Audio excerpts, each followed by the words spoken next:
குடிகார அமைச்சர் அவர், குடிகாரன்னு சொல்லக்கூடாது அப்படின்னாரு. அதனால தான் நான் குடிகாரர்னு சொல்கிறேன். குடிகாரர் அமைச்சர்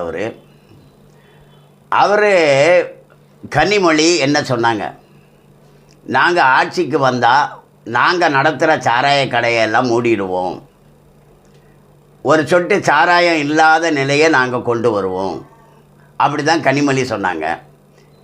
மு.க. ஸ்டாலினும் அதை தான் சொன்னார். உதயநிதியும் சொன்னார், தேர்தல் நேரத்தில் மதுக்கடைகளை மூடுவோன்னு சொன்னார்.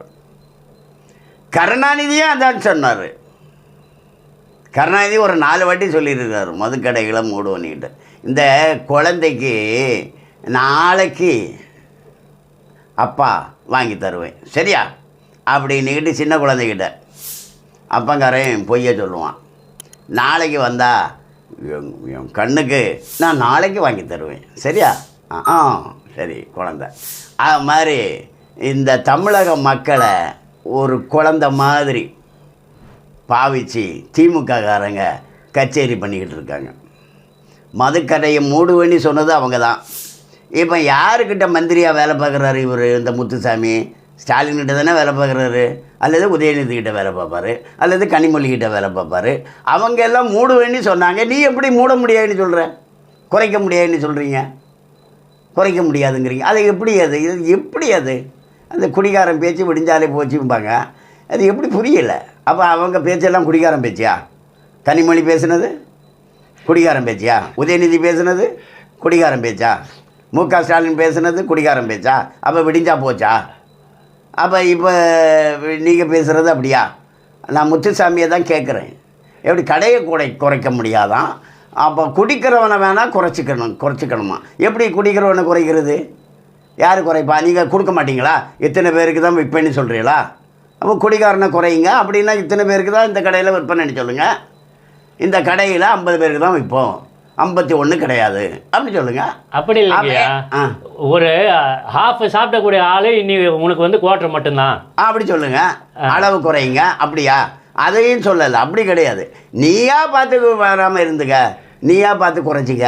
நாங்கள் கடையை நடத்துவோம், நாங்கள் விற்க தான் செய்வோம் கடையை, நாங்கள் வியாபாரத்தை பண்ணுவோம், நாங்கள் குடியை கெடுப்போம், நீ வேணா உன் குடியை காப்பாற்றிக்க. அப்படி சொல்கிற மாதிரி இருக்குது இந்த முத்துசாமி சொல்கிறது. நாங்கள் குடியை கெடுப்போம், நாங்கள் வீதிக்கு வீதி கடையை திறப்போம், நாங்கள் கல்யாண வீட்டில் கூட வியாபாரம் பண்ணுவோம் அப்படின்னு சட்டம் கொண்டு வந்தாங்க. அவன் இந்த ஷாப் இருக்குது பாருங்கள், பிரபலமான பெரிய பெரிய கடைகளெல்லாம் அந்த மாதிரி என்ன ஷாப்புன்னு சொல்லுவாங்க, காம்ப்ளெக்ஸு, என்னது மாலு. அந்த மாலெல்லாம் சாராயத்தை விற்பேன்னு சொன்னாங்க. நாங்கள் மாலிலெல்லாம் சாராயத்தை கொண்டு வைப்போம், பீரோவில் வைப்போம், தேவைப்பட்டவங்க வந்து எடுத்துக்கலாம். அப்படி